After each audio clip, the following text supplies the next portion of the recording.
Alhamdulillah, nahmaduhu wa nasta'inuhu wa nastaghfiruh. Wa na'udzu billahi min shururi anfusina wa min sayyiati a'malina. May yahdihillahu fala mudilla lahu wa may yudlil fala hadiya lahu. Ashhadu an la ilaha illallah wahdahu la syarika lah wa ashhadu anna Muhammadan abduhu wa rasuluh la nabiyya ba'dah.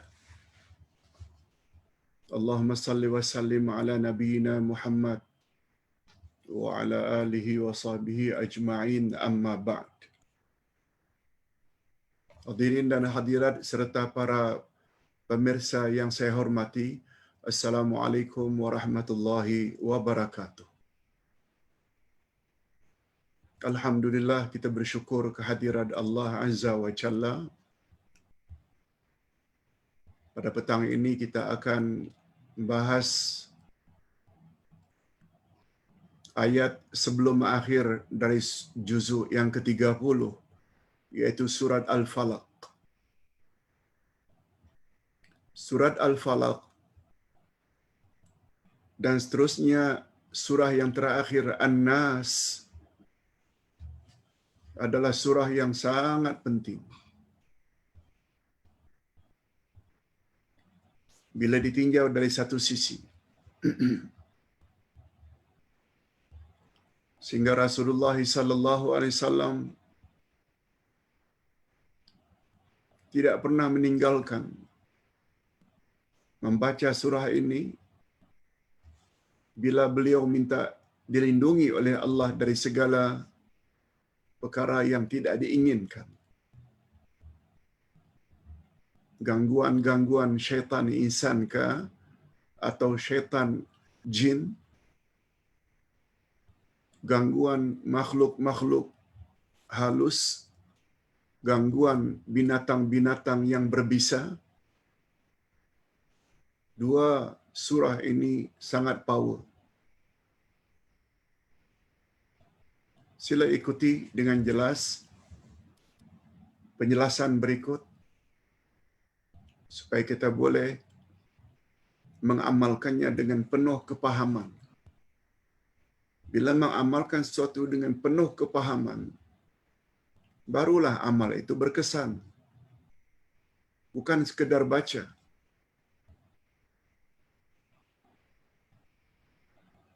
Macam yang Ustaz jelaskan tentang ayatul kursi. Di dalamnya ada 10 poin yang berkaitan dengan akidah. Itu sebabnya kata Nabi, tidak ada seorang pun yang membaca ayatul kursi setelah selesai salat fardu, maka tidak ada penghalang baginya untuk masuk syurga kecuali mati. Siapa yang membaca ayatul kursi sebelum tidurnya, dia tidak akan diganggu oleh syaitan hingga dia bangun.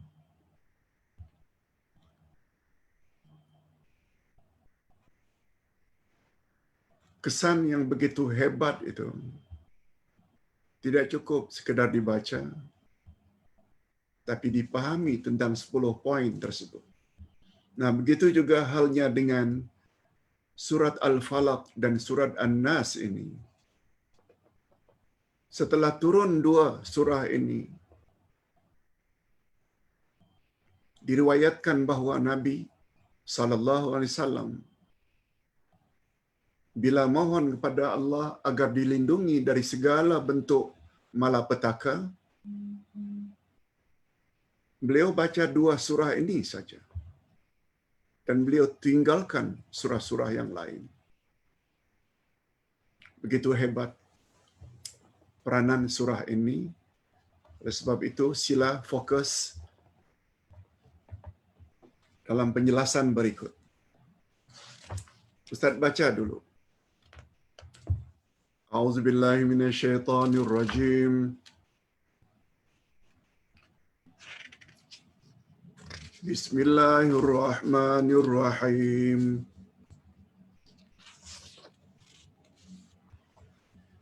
Qul a'udzu birabbil falaq min syarri ma khalaq wa min syarri ghasiqin idza waqab wa min syarri an-naffatsati fil 'uqad wa min syarri hasidin idza hasad. Terjemahan harfiah. Katakanlah, aku berlindung kepada Tuhan yang menguasai subuh, dari kejahatan makhluknya, dan dari kejahatan malam apabila telah gelap gulita, dan dari kejahatan wanita-wanita tukang sihir yang menghembus pada buhul-buhul atau ikatan-ikatan, dan dari kejahatan orang yang dengki apabila dia dengki. Demikian terjemah harfiah, literal translation. Makna perkataan atau al-mufradat atau vocabulary kita boleh baca sendiri. Berikut mukaddimah. Surah ini terdiri dari 5 ayat. 5 ayat saja. Termasuk ke dalam kelompok surah-surah Makkiyah. Maknanya diturunkan sebelum Nabi hijrah ke Madinah.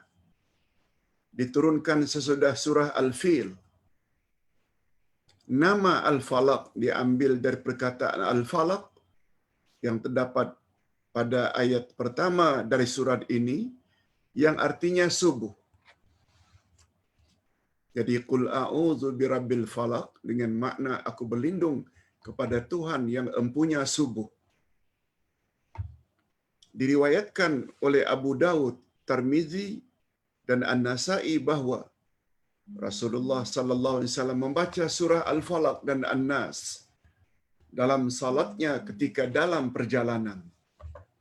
Bila musafir, Nabi suka baca 2 surah ini dalam salatnya. Munasabah surah. Apa kaitan surah ini dengan surah sebelumnya? Kalau dalam surah Al-Ikhlas, Allah menerangkan tentang uluhiyahnya. Tidak ada Tuhan yang berhak disembah melainkan Dia yang tidak beranak dan tidak diperanakan.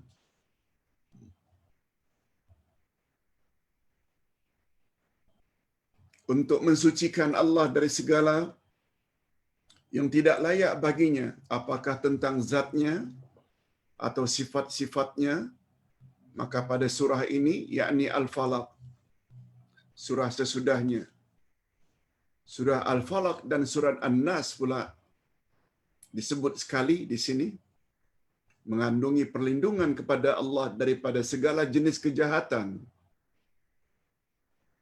daripada segala jenis kejahatan makhluk yang ingin menghalang manusia, daripada mentauhidkan Allah seperti musyrikin dan semua syaitan. Apakah syaitan dari jenis jin atau dari jenis insan? Lihat peranan surat Al-Falaq dan An-Nas bukan saja agar terhindar daripada makhluk halus, tapi juga makhluk kasar, termasuk orang-orang kafir, termasuk orang-orang yang ingin menyesatkan kita, termasuk binatang-binatang buas. Ini peranan Al-Falaq. Asbabun nuzul. Apa sebab surah ini diturunkan oleh Allah kepada Nabi Muhammad sallallahu alaihi wasallam? Dia ada kaitannya karena baginda ketika itu disihir oleh seorang Yahudi yang bernama Labib bin A'sam. Hadirin dan hadirat, jangan tidak percaya akan adanya sihir. Sihir wujud, jangan kata tak wujud. Kewujudan sihir ini sejak zaman dahulu lagi.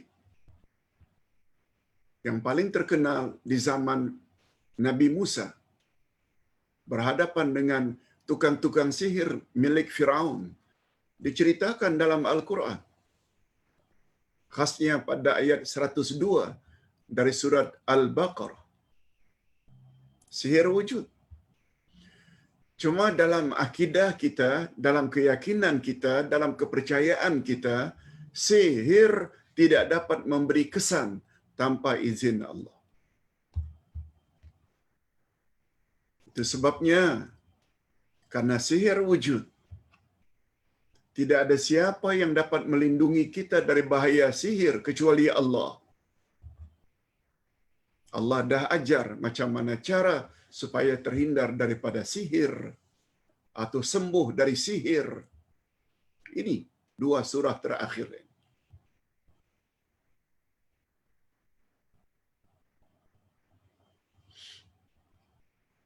Ingat kata para ulama tafsir, Allah Subhanahu wa taala, begitu juga Nabi Muhammad sallallahu alaihi wasallam, apabila meletakkan sesuatu itu pada awalnya, kemudian diletakkan juga sesuatu itu pada akhirnya, menunjuk dua perkara inilah sangat penting. Macam mana Allah Subhanahu wa taala menjelaskan pada awal Al-Quran, surat Al-Fatihah.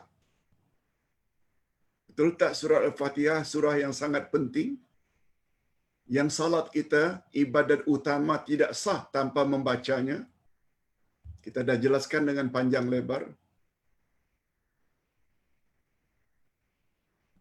Nanti kita akan jelaskan pada tafsir juz 1. Sudah pun kita jelaskan juz 1. Dan yang paling akhir dalam Al-Quran surat Al-Falaq dan An-Nas. Ini juga memberi isyarat surah ini sangat penting. Itu maksud Ustaz. Ustaz buat contoh lain. Sabda Nabi. Buka pendirian baby yang baru lahir dengan La ilaha illallah. Dan akhirilah hidupmu dengan La ilaha illallah. Lihat, mula-mula hidup, kita perdengarkan La ilaha illallah dalam azan dan qamat di telinga baby yang baru umur sehari. Dan apa kata Nabi? Man kana akhiru kalamihi la ilaha illallah dakhalal jannah. Siapa yang akhir sekali ucapannya sebelum dia mati, la ilaha illallah, dia layak masuk syurga. Lihat, awal la ilaha illallah, akhir hidup manusia juga la ilaha illallah. Sekedar nak menguatkan hujah. Jangan anggap enteng Al-Falaq dan An-Nas ini. Sebagaimana pentingnya surat Al-Fatihah diletak pada awal Quran, dua surah ini juga diletak pada akhir Al-Quran, menunjukkan betapa pentingnya. Itu sebabnya Ustaz pernah jelaskan pada 5 ayat pertama Al-Baqarah. Ketika Allah menyebut ciri-ciri orang yang bertakwa, pertama sekali alladzina yu'minuna bil ghaib. Mereka beriman kepada yang gaib. Maknanya akidah mereka bagus. Coba lihat syarat yang kelima.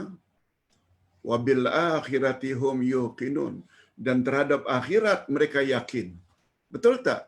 Beriman pada hari akhirat juga akidah. Berawal dengan akidah alladzina yu'minuna bil ghaib, berakhir dengan akidah mereka beriman pada hari, yakin akan adanya hari berbangkit. Itu sebabnya masalah akidah masalah yang paling mustahak. Itu sebabnya banyak komen terhadap jawaban Ustaz hari ini tentang pertanyaan, betul tak Pak Ustaz? Roh nenek moyang orang tua balik pada bulan Ramadan. Setiap tahun berputar terus posting tersebut. Alhamdulillah, setelah Ustaz jelaskan, pahaman roh balik ini setelah mati, pahaman karut, pahaman songsang, tidak ada sama sekali hujahnya dari Quran dan Sunnah. Ustaz jelaskan di dalam jawaban, barzakh itu, iaitu kubur, maknanya tembok yang tak boleh ditembusi. Bila berada di alam barzakh, nak balik ke dunia tak boleh. Nak masuk ke alam akhirat juga tak boleh. Sebab alam akhirat bermula dengan kiamat. Di dalam kubur pula, manusia akan hidup senang lenang kalau dia orang-orang yang saleh, orang yang taat, dia akan dapat nikmat terus menerus. Menyampah dia nak balik ke dunia ini yang penuh dengan tipu berselihat. Oh, kononnya nak tengok anak cucu. No. Nah, kalau dia pula dapat azab, bila masanya dia nak minta supaya diizinkan oleh Allah untuk tengok anak cucu? No. Terus menerus dia akan disiksa. Itu makna barzakh. Apalagi Allah berfirman pada ayat 15 dan 16 dari surat Al-Mu'minun. Kemudian setelah kamu mati, hanya pada hari kiamat saja kamu baru dibangkitkan oleh Allah. Ini memberi isyarat, kata ulama tafsir, kebangkitan tidak terjadi sama sekali kecuali pada hari kiamat. Hari ini kiamat belum lagi terjadi. Tidak bangkit, tidak balik. Inilah apabila akidah dibina di atas akidah nenek moyang. Cara ibadat dibina di atas ibadat nenek moyang. Agamanya agama nenek moyang. Islam agama Allah. Kalau tidak mau sesat, kembali pada Quran dan Sunnah Nabi sallallahu alaihi wasallam. Okey, kita teruskan.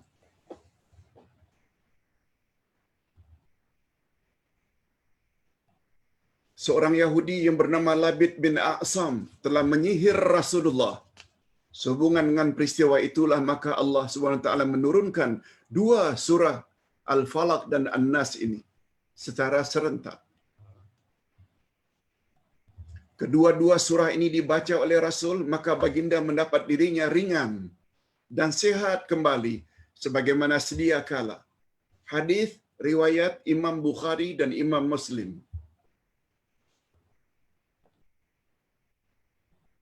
Ustaz bukan cakap kosong begitu saja. Bukhari, Muslim. Hadis riwayat Imam Bukhari dan Imam Muslim, riwayat dua orang ini nih, yang dipanggil dengan muttafaqun alaih, kedudukannya sangat tinggi. Betul-betul hadis riwayat Bukhari Muslim berada di bawah ayat Quran. Ayat Quran yang paling tinggi, hadis Nabi yang paling tinggi, riwayat Bukhari Muslim, baru hadis riwayat Bukhari saja, baru di bawahnya riwayat Muslim saja, baru Imam Ahmad, An-Nasai, Abu Dawud, Tirmizi itu di bawah.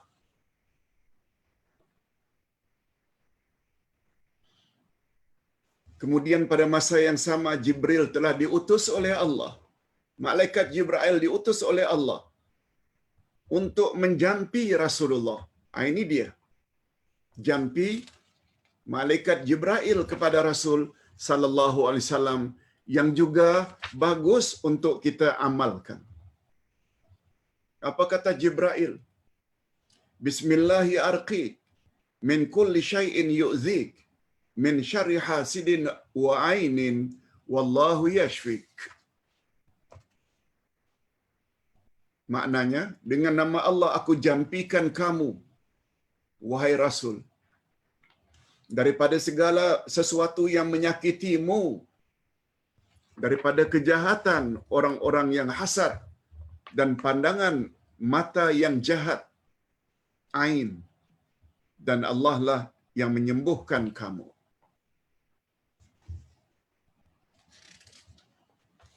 Oleh sebab itu, apabila orang yang kena sihir, kita baca doa ini, bagus. Atau kalau diri kita terasa kena sihir, kita baca. Cuma ada sedikit perubahan. Sedikit saja perubahan. Dua tempat perubahannya. Yang pertama pada arqiq menjadi arqini. Tolong ingat. Yang kedua, yu'zini. Yu'zika menjadi yu'zini.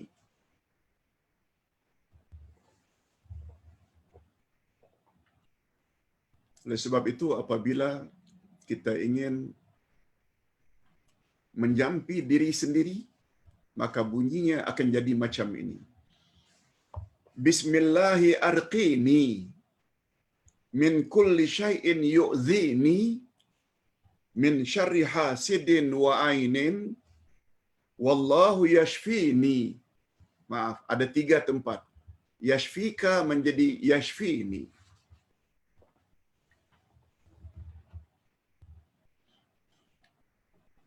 Yang artinya, dengan nama Allah aku jampikan diriku daripada segala sesuatu yang menyakiti daku dan daripada kejahatan orang-orang yang hasad dan pandangan mata yang jahat, dan Allah yang menyembuhkan aku. Ustaz ulang sekali lagi, kalau untuk orang lain, ini jampi untuk sihir yang datang dari Nabi sallallahu alaihi wasallam, yaitu jampi malaikat Jibril kepada Nabi ketika kena sihir, jampi malaikat pada Nabi atau jampi kita kepada orang yang kena sihir boleh Bismillahi arqiq min kulli syai'in yu'zik min syarri hasidin wa ainin wallahu yashfi.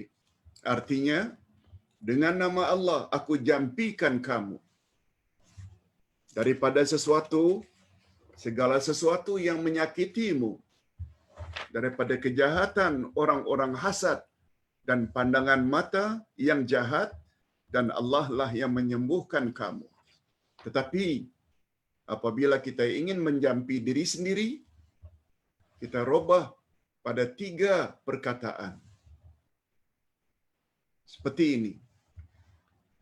Bismillahi arqini min kulli syai'in yu'zini min syarri hasidin wa ainin wallahu yashfini. Maknanya, dengan nama Allah aku jampikan diriku dari segala sesuatu yang menyakitiku, daripada kejahatan orang yang hasad dan pandangan mata yang jahat, dan Allah lah yang menyembuhkan daku. Mudah-mudahan bahagian ini nanti oleh tim dapat diambil potongannya untuk dimasukkan ke dalam grup atau dimasukkan ke dalam Facebook supaya tidak tersalah apabila kita membacanya untuk diri sendiri. Kalau untuk orang lain tak ada perubahan. Okey. Kita ikuti seterusnya. Menurut Abu Bakar Al-Jazairi, salah seorang ulama tafsir yang menjadi guru ustaz dulu ketika belajar di Madinah, Syekh Abu Bakar Al-Jazairi. Apa kata beliau?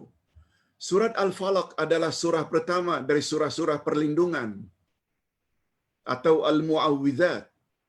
Surah berikutnya adalah An-Nas. Sedangkan surah sebelumnya yaitu surat Al-Ikhlas. Semuanya termasuk di dalam surat perlindungan. Dengan 3 surah inilah Rasulullah paling selalu. Ini yang Ustaz sebutkan tadi. Dengan 3 surah inilah Rasulullah paling selalu memohon perlindungan untuk dirinya daripada Allah atau kepada Allah daripada gangguan manusia dan jin. Bukan hanya manusia, juga jin. Malah bukan saja manusia, juga termasuk makhluk-makhluk halus seperti binatang berbisa. Sebelum kita teruskan, kita baca dulu fadilat surah. Bagus Ustaz baca secara cepat saja tentang fadilat ini sebab yang paling utama ini tafsir ayat. Kita ada masa setengah jam saja lagi. Pertama sekali,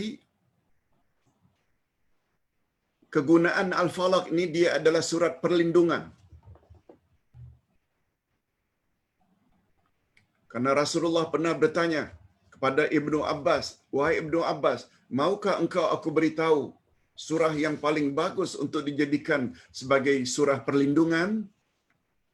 Sudah tentu wahai Rasul, surah apa itu? Lalu Nabi jawab, surat Al-Falaq. Yang kedua, untuk menghilangkan rasa sakit badan. Nabi biasa membaca surah ini, Al-Ikhlas, Al-Falaq, An-Nas, lalu dihembus pada telapak tangan. Setelah baca qul huwallahu ahad sampai lam yalid walam yulad walam yakul lahu kufuwan ahad. Qul a'udzu birabbil falaq sampai akhir. Qul a'udzu birabbin nas sampai akhir. Dibaca pada telapak tangan kedua-duanya, lalu dihembus, lalu diusap pada muka, tangan sampai ke ujung kaki. Insya-Allah sakit akan rasa hilang. Begitulah yang dilakukan oleh Aisyah radhiyallahu anha, yang dilakukan oleh Rasul. Hanya saja ketika baginda sangat sakit,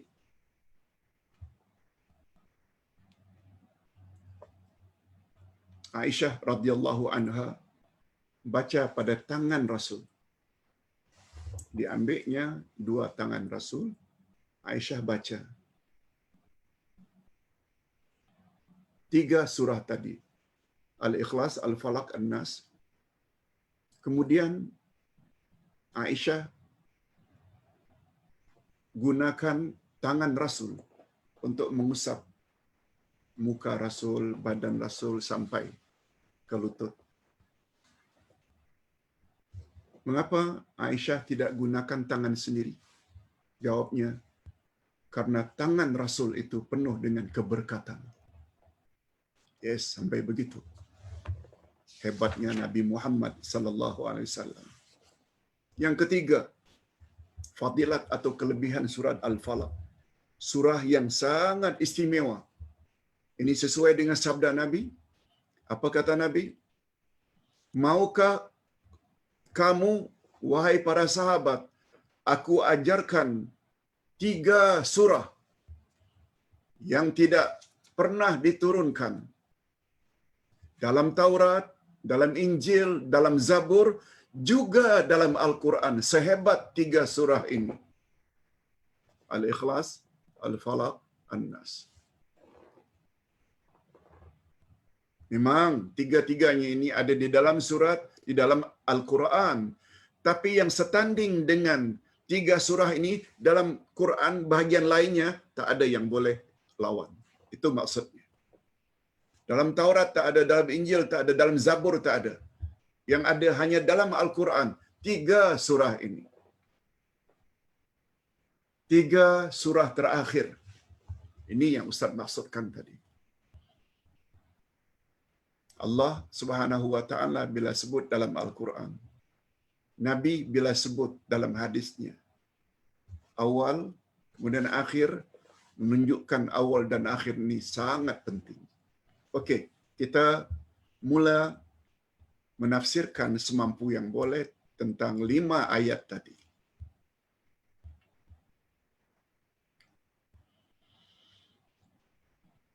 Qul a'udzu birabbil falaq.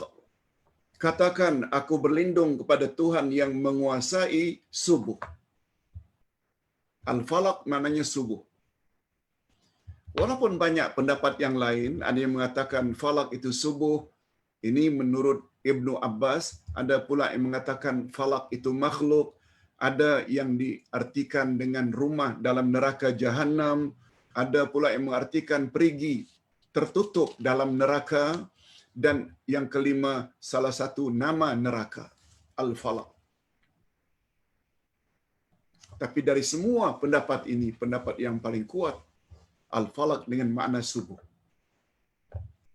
Menurut Ibnu Jarir, pendapat pertama iaitu falak dengan makna subuh adalah pendapat yang paling sahih.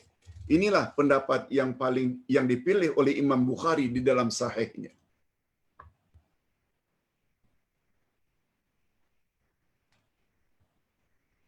Begitulah penjelasan berikutnya. Adapun pendapat yang mengatakan al-falaq dengan makna lembah Jahannam, pohon dalam neraka Jahannam, salah satu daripada nama-nama Jahannam, pendapat ini semua tidak ada dasarnya dari dalil yang sahih. Cuma Ustaz sebut di sini, manalah tahu kita dengar ada orang yang mengatakan begitu. Oh, kita dah tahu dah. Pendapat itu tak kuat sebenarnya. Tak ada dalil. Jadi berdasarkan makna di atas, ini sekarang kita ambil tafsirannya pula. Apa dia qul a'udzu birabbil falaq? Apa kandungannya yang paling utama? Katakanlah wahai Nabi. Qul maknanya katakan olehmu wahai Nabi. Aku pergi mengungsi. Aku pergi menuju. Aku pergi memohon perlindungan kepada Tuhan yang menguasai subuh. Itu makna qul a'udzu birabbil falaq. Aku pergi menuju memohon pertolongan, perlindungan daripada Tuhan yang empunya subuh. Sama nanti dengan qul a'udzu birabbin nas. Insya-Allah next week kalau panjang umur kita akan tafsirkan pula qul a'udzu birabbin nas. Katakan olehmu wahai Muhammad, aku berlindung kepada Tuhan pencipta manusia. Jadi dalam hal ini Tuhan yang empunya subuh. Permohonan ini seolah-olah mengandungi isyarat. Ini dia isyarat tafsirnya. Tuhan yang Maha Kuasa melenyapkan kegelapan malam di atas muka bumi ini. Dia jugalah Maha Kuasa untuk menolak segala bentuk kesusahan dan bahaya daripada hamba-Nya.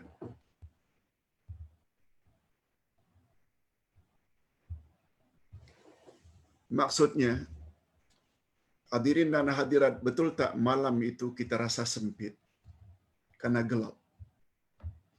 Betul tak bermacam-macam jenis maksiat banyak berlaku pada waktu malam?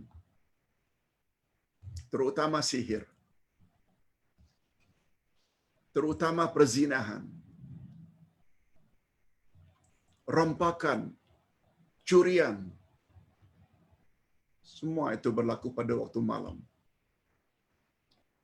Itu sebabnya katakan ya Muhammad, aku berlindung kepada Tuhan yang empunya subuh. Sebelum sampainya waktu siang, terang benderang, cerah, lega, mudah bergerak, dipisah oleh subuh. Itu sebabnya Allah dipanggil dengan aku berlindung kepada Tuhan yang empunya subuh. Maknanya subuh itu Allah yang jadikan. Dengan adanya subuh, kita tinggalkan malam. Malam yang penuh dengan kesempitan. Malam penuh dengan maksiat. Malam yang penuh dengan bermacam-macam musibah. Lalu Allah yang berkuasa menghilangkan atau mengakhiri malam. Sebentar lagi akan muncul terang benderang matahari. Itu falsafahnya. Kita berlindung kepada Tuhan yang empunya pagi. Sebab Dia mampu menghilangkan kesusahan, lalu menyerlahkan kesenangan dan kelapangan adanya siang atau timbulnya matahari. Yes, di situ rahasia yang disampaikan di dalam tulisan tadi. Kemudian, setelah kita minta perlindungan kepada Allah yang empunya pagi, kita minta dilindungi oleh Allah daripada kejahatan apa? Baru disambung, min syarri ma khalaq, dari kejahatan makhluk. Dari kejahatan makhluknya. Imam Al-Maraghi menafsirkannya, katakan wahai Nabi, wahai Muhammad, aku memohon perlindungan kepada Tuhan yang mencipta segala makhluk. Perkataan ma khalaq ini sama dengan makhluk. Sebab ma di sana dipanggil dengan ma masdariyah. Ma khalaq sama dengan makna makhluk yang dicipta oleh Allah. Dari kejahatan makhluk. Kalau itu namanya terjemah harfiah. Dan tak boleh. Terjemah harfiah itu. Ustaz kira Ustaz jelaskan saja dengan cara bebas. Mengapa tak boleh Ustaz? Kita terjemahkan dari kejahatan makhluk.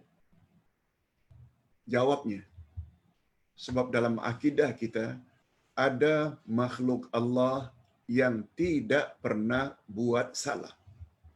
Tidak pernah buat dosa. Tidak ada padanya keburukan. Itu sebabnya terjemah yang boleh berlaku di sini hanya terjemah maknawiyah atau tafsiran. Jangan terjemah harfiah.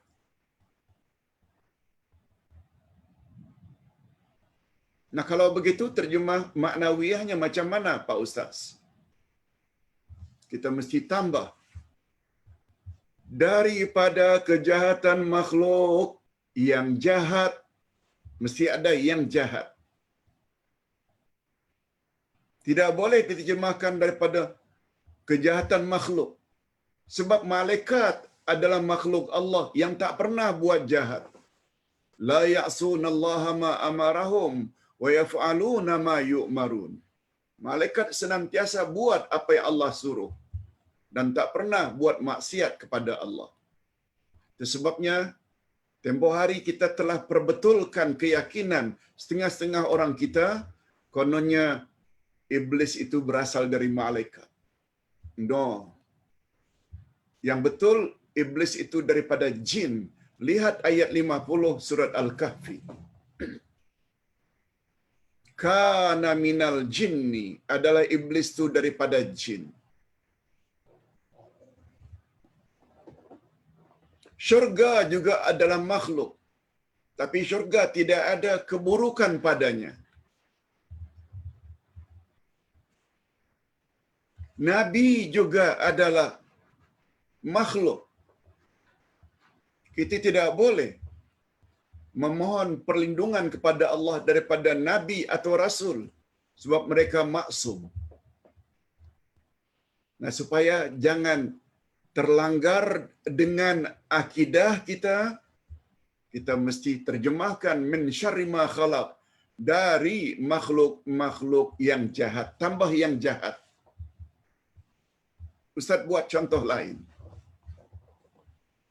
Kita telah tafsirkan pada surat Al-Baqarah. Allah Subhanahu wa taala menyebut, Bani Israel, ingatlah olehmu akan nikmat-nikmatku kepadamu. Kemudian apa kata Allah? Wa anni faddaltukum 'alal alamin. Sesungguhnya aku telah lebihkan kamu mengatasi seluruh alam. Bani Israel telah dilebihkan oleh Allah mengatasi seluruh alam. Nah, dalam surat Ali Imran pula Allah sebut,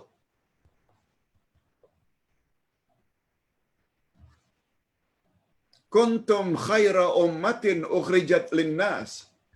Kamu adalah umat yang terbaik, hai Muhammad, umat yang terbaik yang pernah Allah keluarkan di atas muka bumi. Tidakkah dua statement ini bercanggah? Tidakkah dua statement ini bercanggah? Jawabnya tidak. Kata-kata Allah tak pernah bercanggah antara satu dengan ayat yang lain. Nah, kalau begitu terjemahannya macam mana, Pak Ustaz? Terjemahannya mesti terjemah maknawiyah, iaitu betul Bani Israel pernah dimuliakan oleh Allah mengatasi semua umat, tambah zaman itu memang tidak ada yang boleh mengatasi Bani Israel dari sudut kehebatan. Tetapi untuk semua zaman tidak ada yang boleh mengatasi umat Nabi Muhammad sallallahu alaihi wasallam. Nah, begitu cara menafsirkan ayat. Kalau terjemah harfiah boleh rasa boleh rosak akidah kita. Itu sebabnya terjemah kita perkenalkan ada berapa jenis? Dua. Harfiah, maknawiyah. Bukan tak boleh belajar harfiah, boleh. Tapi tidak boleh diambil istimbat hukum daripada terjemah harfiah. Kesimpulan hukum hanya boleh diambil dari terjemah maknawiyah. Okey. Ustaz teruskan. Penjelasan Ustaz yang Ustaz cakap tadi ada tertulis semua di sini. Ustaz tak perlu bacalah sebab masa yang sangat terbatas.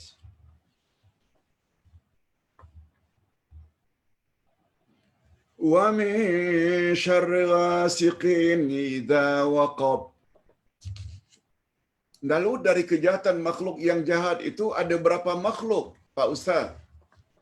Dalam surah ini yang kita minta agar dilindungi oleh Allah Azza wa Jalla.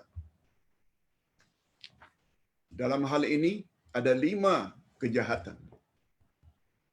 Ada 5 kejahatan makhluk yang jahat.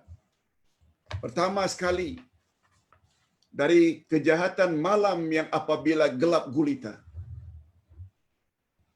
Yang kedua, dari kejahatan sihir. Karena sihir berlaku biasanya pada waktu malam. Yang ketiga, dari kejahatan orang-orang yang dengki. 3. Yang keempat, maaf, bukan 5, ada 3 kejahatan. Dari 3 kejahatan.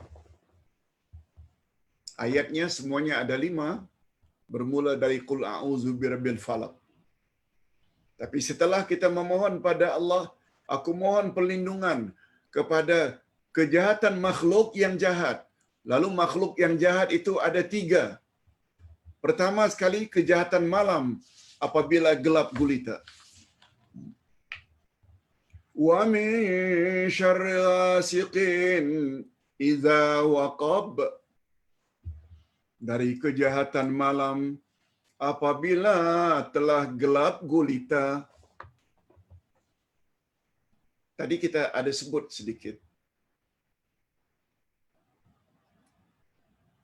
Mengapa disebut subuh? Sebab subuh pemisah antara malam dengan siang. Ada apa Pak Ustaz di dalam malam yang agak berbeza dengan siang? Lalu Allah sebut. Pertama sekali dari kejahatan malam. Ghasib ada 4 makna. Boleh membawa makna bulan, boleh membawa makna bintang, boleh membawa makna malam, dan boleh juga membawa makna bintang suraya. Ibnu Al-Qayyim rahimahullah berkata, kebanyakan mufassirin berpendapat ghasiq maknanya malam. Jadi malam yang biasanya kita tahu dengan makna lail, sebabnya ada Lailatul Qadar, rupanya ada bahasa lain lagi selain lain, yaitu ghasiq. Wa min syarri ghasiqin idza waqab. Dari kegelapan malam apabila telah gelap gulita. Ada juga yang berpendapat bahawa maknanya adalah dingin. Tetapi di dalam hal ini ghasiq dengan makna malam lebih tepat. Karena setelah kita memohon kepada Allah yang empunya pagi dan cahaya yang terang benderang, lalu sangat sesuai jika dikaitkan dengan kejahatan malam apabila telah gelap gulita. Ustaz jelaskan sedikit.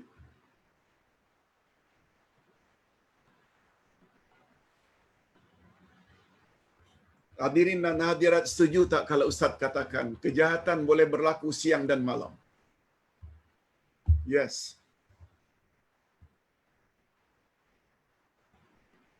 Tetapi bila kita compare, bila kita banding antara siang dengan malam, maksiat yang dilakukan oleh manusia biasanya pada waktu malam.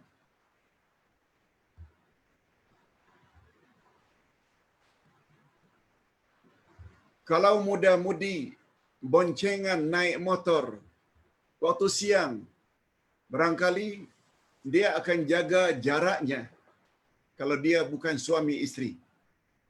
Hanya pacaran. Segan dilihat oleh orang ramai karena nampak semuanya.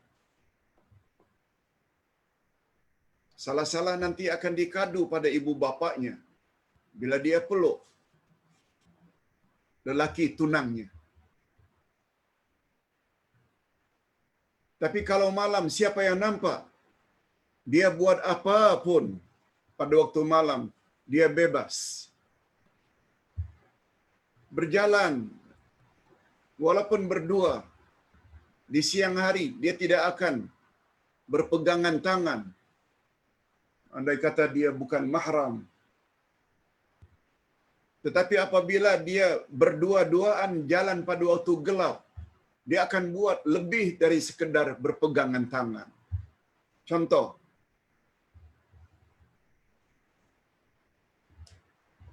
manusia ingin mencuri. Dia tidak akan mencuri biasanya pada waktu siang. Dia akan buka pintu orang, dia akan panjat atap rumah orang. Semuanya itu dia akan lakukan pada waktu malam sebab tidak ada orang yang akan dapat melihat karena gelap gulita.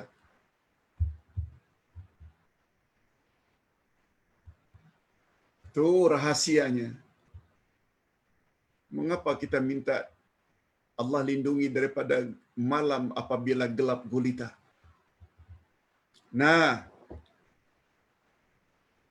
yang kedua pula daripada sihir.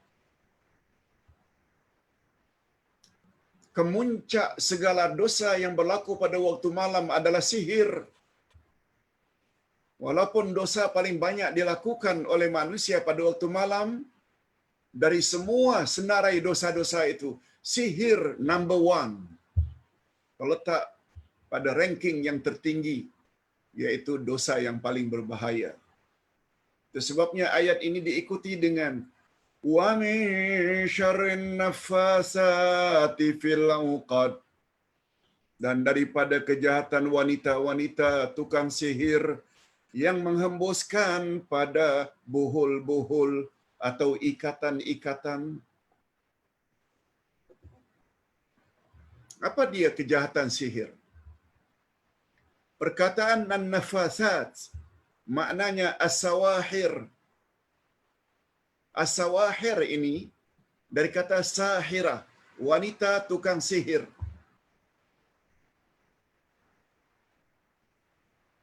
Jamaknya, pluralnya sawahir, yaitu wanita-wanita tukang sihir. Ini pendapat Mujahid, Al-Hasan, Qatadah, Ad-Dhahak. Ini semua pakar tafsir. Tukang-tukang sihir menghembus pada simpulan-simpulan dengan hembusan nafasnya dari jiwanya yang kotor, bercampur dengan air liur yang kotor dengan bantuan roh-roh yang kotor, yaitu syaitan, untuk membinasakan atau menyakiti orang yang disihirkannya. Kerjasama antara manusia jahat dengan jin yang jahat, muncullah apa yang dinamakan dengan sihir. Lalu terkadang-kadang sihir tersebut mengena sasarannya dengan izin Allah yang kauni dan qadari, bukan kehendak atau izinnya yang syar'i. Ini yang Ustaz katakan, jangan sampai tak percaya adanya sihir. Siapa tak percaya adanya sihir, rosak imannya. Sebab itu bermakna dia tidak percaya dengan apa Allah katakan dalam Quran tentang sihir menyihir. Cuma yang kita tidak boleh percaya, yang tak boleh percaya, sihir dapat memberi kesan dengan sendirinya. Oh, bila disihir mesti mati. Oh, apabila kena sihir mesti menggelupur. Kononnya sihir itu yang buat. No. Sihir tak ke mana kalau tidak mendapat izin Allah. Lalu timbul pertanyaan, Pak Ustaz, Allah izinkankah orang yang menyihir itu sehingga targetnya, sasarannya menggelupur, sakit, mati? Allah izinkankah? Di sini perlunya kita belajar akidah. Kehendak Allah itu ada dua jenis. Kehendak kauni qadari dengan kehendak syar'i. Kehendak kauni qadari yaitu kehendak apa yang Allah telah takdirkan. Kehendak kauni qadari, kehendak Allah yang baik dan yang buruk. Itu sebabnya rukun iman yang keenam. Apa bunyinya? Aku beriman kepada takdir Allah sama ada yang baik maupun yang buruk. Yes, itu namanya kehendak qadari, kauni, kehendak takdir. Takdir Allah yang mencipta Abdullah Yasin hidungnya pesek, tidak mancung. Yang kulitnya hitam, tidak putih. Yang begini bentuknya tidak handsome. Takdir Allah.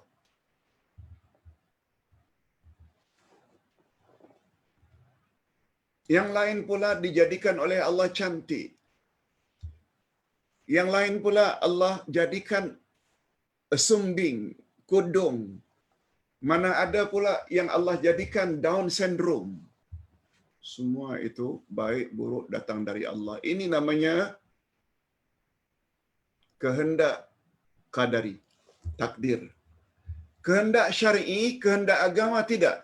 Kehendak agama semuanya baik. Semuanya baik. Allah suruh agar kita bertakwa. Allah suruh agar kita ikhlas. Allah suruh agar kita berlaku adil. Allah suruh agar kita bercakap benar. Allah suruh supaya kita ihsan pada ibu bapa. Semua itu suruhan syar'i namanya. Yang syar'i semuanya baik. Yang qadari ada baik, ada buruk. Ingin mendapat penjelasan lanjut, sila baca buku Akidah Al-Sunnah wal Jamaah jilid 1 dalam bab iman pada takdir. Kita akan dapat gambaran yang begitu jelas, insya-Allah. Kita tak cukup masa nak jelaskan masalah itu secara lebih detail.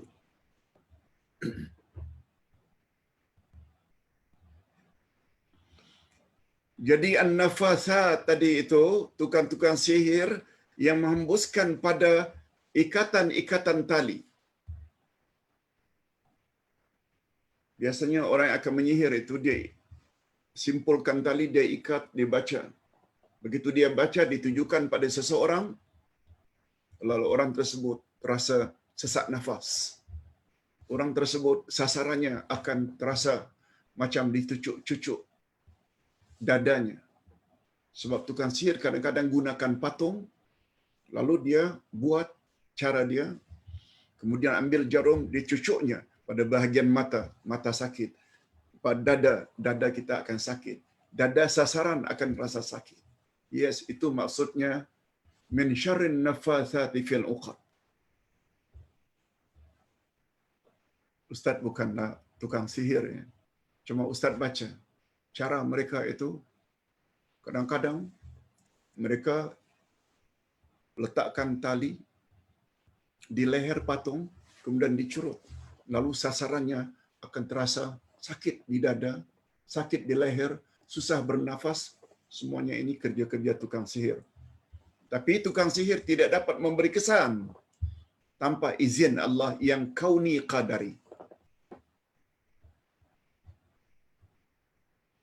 Allah benci. Allah sangat benci.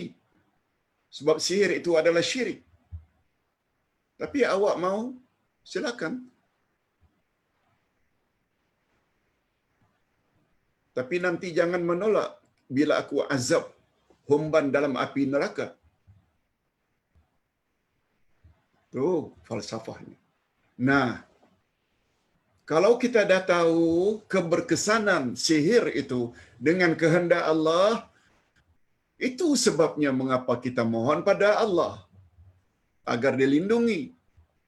Sebab ada kaitannya dengan kehendak Allah. Bila kita keluar rumah, kita baca bismillahi tawakkaltu 'ala Allah la haula wala quwata illa billah. Kata Nabi, bila itu dibaca ketika keluar rumah, dijamin orang tersebut akan selamat pergi hingga balik. Mengapa kita minta berserah diri pada Allah? Minta Allah protect kita dalam perjalanan. Sebab bila ada niat tidak baik dari mana-mana pihak, bila Allah protect, tak ada siapa yang boleh ganggu kita. Itu falsafahnya. Nah, sekarang sihir wujud. Sihir tidak dapat memberi kesan dengan sendirinya tanpa izin Allah. Lalu kita mohon pada Allah. Itu sebabnya kita baca qul a'udzu birabbil falaq min syarri ma khalaq wa min syarri ghasiqin idza waqab wa min syarri naffatsati fil 'uqad wa min syarri hasidin idza hasad. Kita langsung minta kepada Allah. Itu sebabnya kata Imam Ibnul Qayyim. Apa kata Imam Ibnul Qayyim? Ketika membahas falsafah isti'adzah. A'udzu billahi minasyaitonir rajim. Aku berlindung kepada Allah dari syaitan yang direjam. Syaitan yang jahat. Kata Imam Ibnul Qayyim, mengapa minta kepada Allah dari gangguan syaitan? Ingat selalu penjelasan Imam Ibnul Qayyim, dan Ustaz cukup tertarik dengan penjelasan ini. Kita mohon agar dilindungi dari kejahatan syaitan. Sebab kata beliau, syaitan, jin, makhluk halus, dia nampak kita, kita tak nampak dia. Dia boleh buat suka-suka hati pada kita. Kita tak boleh buat apa-apa sebab kita tak nampak dia.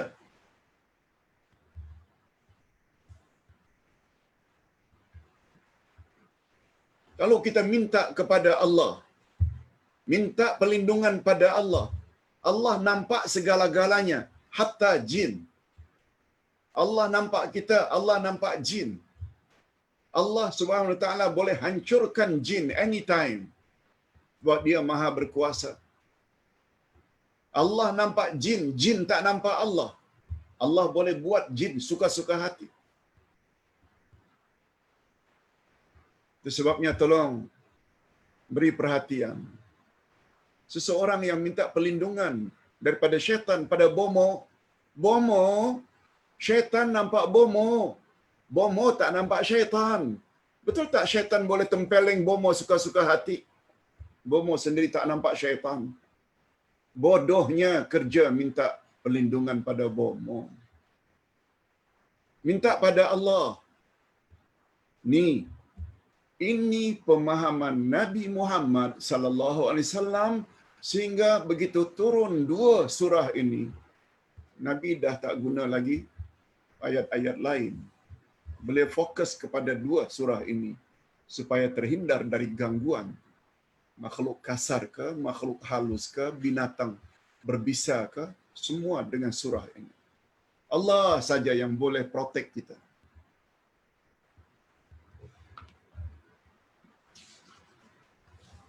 Kita baca sedikit menurut ungkapan an-nafatsat disebut dalam bentuk muannas, iaitu feminin.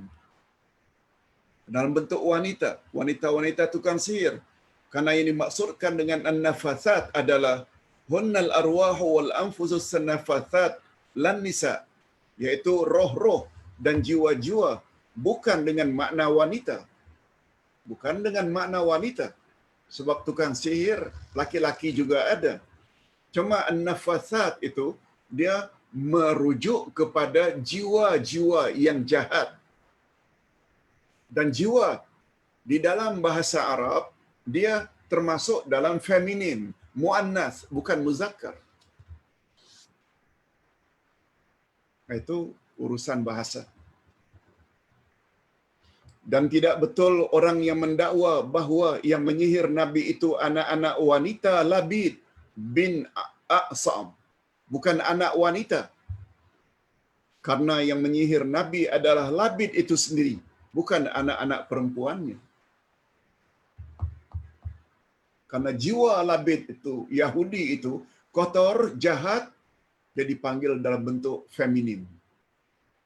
Nah, terakhir, kita juga minta dilindungi daripada orang yang hasad. Wa min syarri hasidin idza hasad. Dan daripada kejahatan orang dengki apabila dia dengki. Kejahatan orang dengki. Ini yang ketiga. Hasad adalah tabiat yang paling buruk. Dan sifat hasad adalah maksiat pertama yang terjadi di langit dan di bumi. Yaitu hasad iblis. Di langit, enggan sujud pada Adam. Dan maksiat yang pertama di bumi, yaitu Qabil membunuh Habil adiknya. Juga disebabkan hasad dan dengkinya. Iblis enggan sujud pada Adam karena hasad. Sebab dia dicipta oleh Allah lebih dahulu. Apalagi dia tahu bahawa dia dicipta daripada api yang sifatnya tinggi. Mengapa mesti tunduk kepada Adam yang dibuat dari tanah yang rendah? Hasad. Qabil membunuh adiknya karena jealous dia dapat Iqlima yang cantik. Sedangkan Qabil pula dapat Labuda yang tidak begitu cantik. Hasad lagi. Itu sebabnya kata Imam Al-Ghazali, hasad ini adalah dosa yang sangat berbahaya. Dia adalah dosa pertama di langit dan dia juga adalah dosa pertama di bumi. Allah Subhanahu Wa Taala menyuruh agar kita memohon perlindungan kepada Allah dari kejahatan orang-orang yang hasad. Di dalam ayat di atas memberi isyarat bahawa sifat hasad daripada orang-orang yang hasad daripada menyakiti sesiapa yang dihasadnya kecuali orang yang mendapat perlindungan Allah. Jadi apabila tukang sihir itu yang menyihir kita atas motif dia hasad dengki pada kita, ini yang paling berbahaya. Kita berdoa pada Allah mengakhiri ceramah petang ini dengan sama-sama membaca doa Jibril tadi kepada Nabi Muhammad sallallahu alaihi wasallam. Cuma kita ubah suai sedikit. Kalau tadi Ustaz katakan arqini untuk aku, sekarang untuk kami pula arqina. Kemudian yu'zina. Kemudian yashfina. Dengan makna ya Allah kami mohon perlindungan kepadamu. Ya Allah, kami berdoa, ya Allah dengan namamu kami jampi diri kami. Tolong aminkan nantinya. Dan daripada segala kejahatan yang menyakiti kami. Jadi selain daripada arqini diganti dengan arqina, juga huruf di hadapan arqi hendaklah diganti dengan nun. Nun membawa makna kami. Jadi bunyinya lebih kurang begini. Bismillahi narqi. Bismillahi narqina. Narqina. Bismillahi narqina. Dengan nama Allah kami jampi diri kami. Min kulli syai'in yu'zina. Dari segala kejahatan yang dapat menyakiti kami. Min syarri hasidin wa ainin. Ini tetap daripada orang yang hasad dan kejahatan pandangan yang jahat. Wallahu yashfina. Wallahu yashfina. Dan Allah lah yang akan menyembuhkan kami. Alhamdulillah Rabbil Alamin. Wassalatu wassalamu ala ashrafil anbiya'i wal mursalin. Wa ala alihi wa sahbihi ajma'in. Rabbana ighfir lana dzunubana wa liwalidina warhamhum kama rabbawna shighara. Rabbana hab lana min azwajina wa dhurriyyatina qurrata a'yun waj'alna lil muttaqina imama. Rabbana taqabbal minna du'aana wa salatana wa siyamana wa qiyamana wa takhashu'ana wa ta'abbudana wa tamim taqsirana ya Allah ya arhamar rahimin. Bismikallahumma bismillahi narqi bismillahi narqina bismillahi narqina, dengan nama Engkau ya Allah kami jampikan diri kami, min kulli syai'in yu'zina, dari segala kejahatan yang dapat menyakiti kami, min syarri hasidin wa ainin, dan daripada kejahatan orang-orang yang jahat, orang-orang yang hasad, dan penyakit ain disebabkan pandangan mata. Wallahu yashfina, hanya Engkau saja ya Allah yang dapat menyembuhkan segala penyakit kami. Wa sallallahu ala nabiyyina Muhammad wa ala alihi wa sahbihi ajma'in walhamdulillahi rabbil alamin. Subhanakallahumma wa bihamdik asyhadu an la ilaha illa anta astaghfiruka wa atubu ilaik. Assalamualaikum warahmatullahi wabarakatuh.